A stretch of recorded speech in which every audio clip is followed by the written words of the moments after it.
Welcome to Thai PBS English News Service. Tonight you're with me, Rungtip Chonapawai. Today the Engineering Institute of Thailand or EIT reported that there is a possibility of an earthquake measuring in excess of 8.0 on the Richter scale as Bangkok located near 3 active fault lines.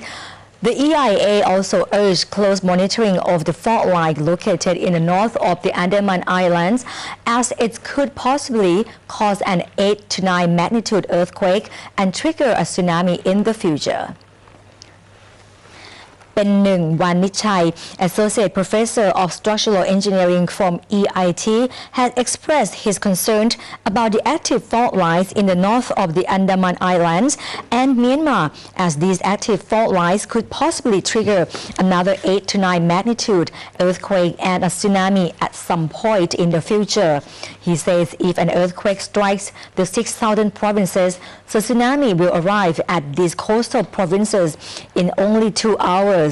He also warns people that the fault lines in the northern and eastern parts of the country could cause an earthquake of over 6.0 magnitude measured on the Richter scale. Meanwhile, Amon Pimanmat, chairman of an EIT subcommittee on engineering infrastructure and earthquakes, says Bangkok is not safe from earthquakes as Bangkok located near to 3 active fault lines, Sisawat, Sakang and Dan Jedi Samong, located only 300 kilometers from Bangkok. He also points that most buildings and other construction in Bangkok cannot withstand an earthquake due to the very low strength of Bangkok's soft clay. A car park building, office building or house could be damaged by the earthquake. Meanwhile, the relevant organizations in Phuket have jointly discussed help from the earthquake victims as well as ways of improving the warning system, especially at Thalang district, which was location of the epicenter of the earthquake on Monday. Paibun Nwanin, an earthquake expert from Songkhla Nakarin University, suggests that the government should educate people on how to prepare for an earthquake by practicing earthquake drills, and Thailand should have a better warning system. He also says people should not try to use a car to escape from a risk zone as this would lead to traffic congestion. An investigation into the appearance of an image of a half-naked woman which appeared on a monitor screen in Parliament yesterday and now its conclusions tomorrow. Initially, Parliament believed that the monitor screen was suffered interference by a mobile or wireless network because Democrat MP Nat Banthattan admitted that he had used his mobile to look at the image during the meeting. Today, Nat Banthattan admitted that he is the one who viewed the picture of a half-naked woman on his mobile phone, but just simply to check with this picture, it was after it had already appeared on the Parliament screen. Meanwhile, Kampi Dithakorn, Deputy Secretary General of the lower house, says that Parliament has set up a committee to investigate this case before sending a report to the House Speaker. Initially, he says the monitor screen in Parliament was disturbed by a wireless network outside the building. Pithun Phumhiran, Secretary General of the lower house, says the investigation requires the opinion of technology experts as well, but he believes that the picture was released from the broadcast control room in the Parliament building. He insists that he will find out who released the picture because it negatively impacted the reputation of Parliament.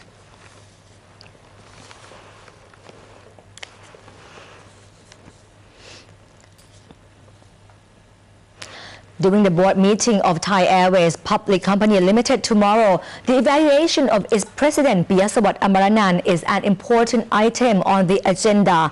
The transport minister insists that he will not intervene in the evaluation since Thai Airways already has its own standards.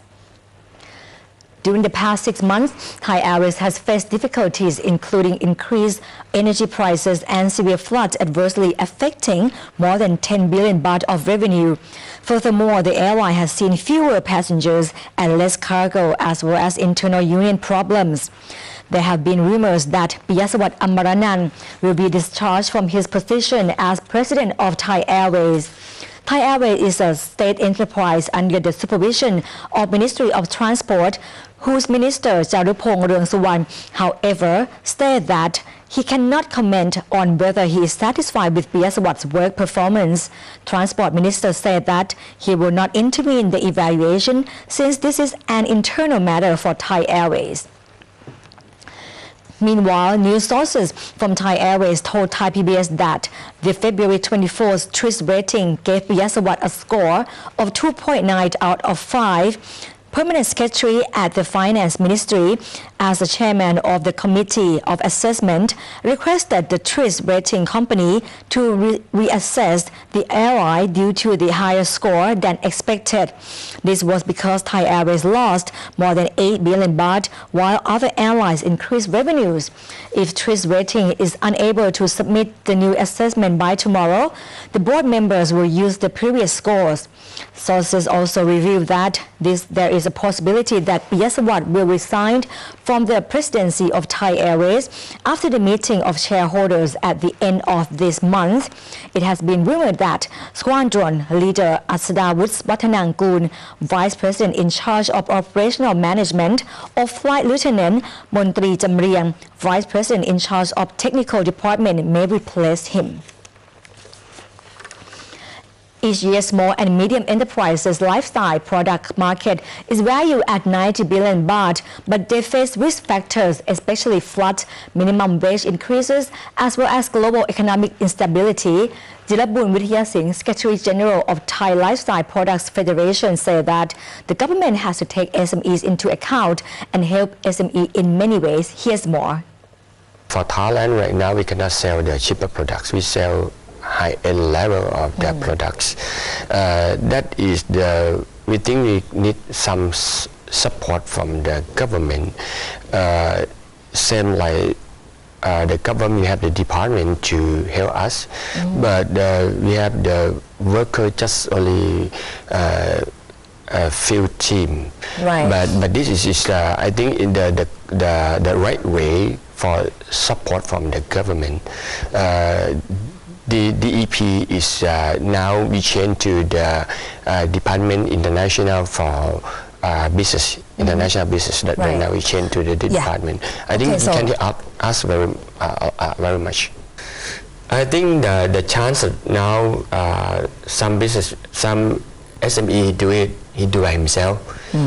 We dropping recruiting degree from the people and outsource.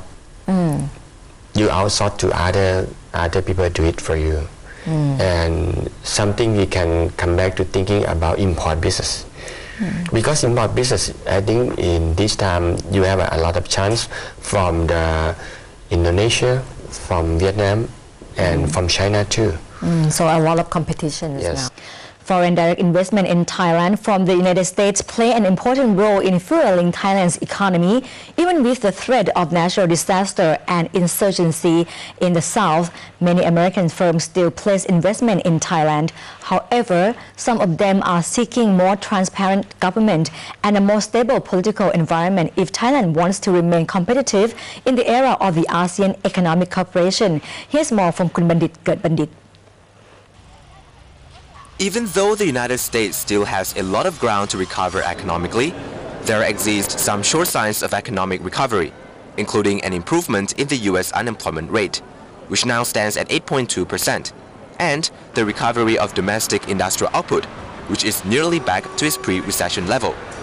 Due to the promising economic prospects in ASEAN, the US is continuing to expand its business interests in the region, and Thailand is one of the countries that the US remains most interested in.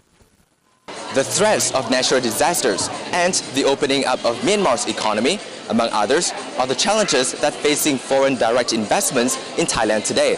Still, many foreign investors, such as American firms, are as confident as ever about their investment outlook in the kingdom. Joe Mendix, president of the American Chamber of Commerce in Thailand, says that this is an excellent time for investment in Thailand. Due to its strategic position in ASEAN, positive opportunities for business, and its existing and well-established infrastructure. We think that Thailand still remains very competitive against other ASEAN countries. Sure, Myanmar is hot. Everybody's talking about Myanmar. Hillary Clinton visited there last year. We think that the United States will begin to lift some of the sanctions in due course, but at the same time, people are looking at Myanmar, but there's a lot to do in Myanmar in terms of infrastructure, in terms of banking, just basics that are not there yet. But Thailand is a much bigger country, much more stable, and has much more opportunity at this point. Yet, with the establishment of the ASEAN Economic Community, or AEC, in 2015, which will integrate the region into one single market and production base, some American investors caution that for Thailand to remain attractive to foreign investors, the Thai government needs to practice increased transparency, and a stable political environment is paramount. And so long as government continues to act in a very transparent and predictable way, I have every certainty that Thailand can play a very central part in the ASEAN economic community, which is great news for the Thai economy and great news for the people as that wealth cascades across the country.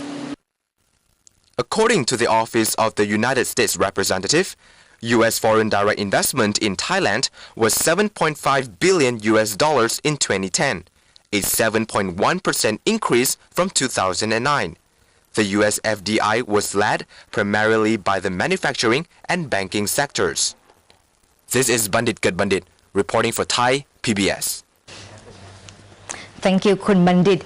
Newly elected members of Myanmar's National League for Democracy, led by Aung San Suu Kyi, have already encountered their first political challenge before they are even sworn in as parliamentarians. Here's more. Newly elected Aung San Suu Kyi and members of the National League for Democracy held a meeting at the NLD's headquarters in Yangon today to discuss an awkward stalemate that's arisen between her party and the government over the wording used in the swearing-in oath for new lawmakers. The oath currently includes the phrase, quote, "safeguard the Constitution," unquote. The new lawmakers from Suu Kyi's NLD party see this wording as a potential hurdle in meeting their election campaign promise to amend the current military-backed constitution. Zaya Thor, an elected NLD member, said that the party had mobilized support in the recent by-elections by promising to amend the constitution, so the new NLD lawmakers cannot swear to protect the current constitution, as that would mean they had been misleading the voters. He added that if a change in the oath is not implemented, the NLD will not take their seats in Parliament. A top NLD official travelled to the administrative capital today to try to convince the government and legislators to change the oath from safeguard the Constitution to respect the Constitution instead.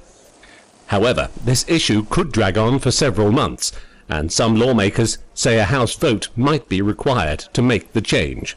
The Parliament, which was adjourned late last month to pave way for the by-election held on April the 1st, will resume its session on April the 23rd. Hugh Adams, Thai PBS. Thai PBS has won 3 awards at the 15th Annual Sangchai Awards Foundation Awards, including awards for excellent documentary and investigative news. The Sangchai Awards Foundation, in cooperation with the Thai Broadcast Journalists Association, have announced awards for news and documentaries. This year, Thai PBS won 3 awards. A documentary about the southern provinces called Roi Rao Chai Dan Thai won the Excellent Documentary Award for Thai PBS. Change Thailand or Pien Pratet Thai won an honorable mention award for a documentary, as did a special report on Siamese rosewood for investigative news. The Sangchai Awards Awards began 15 years ago in remembrance of Sangchai Awards, former president of Den Charonai, who lost his life during a period of great conflict. And that wraps up tonight's edition of Thai PBS English News Service. Thank you so much for watching. I'm Rung Tip Chonapawai. Sawadee ka.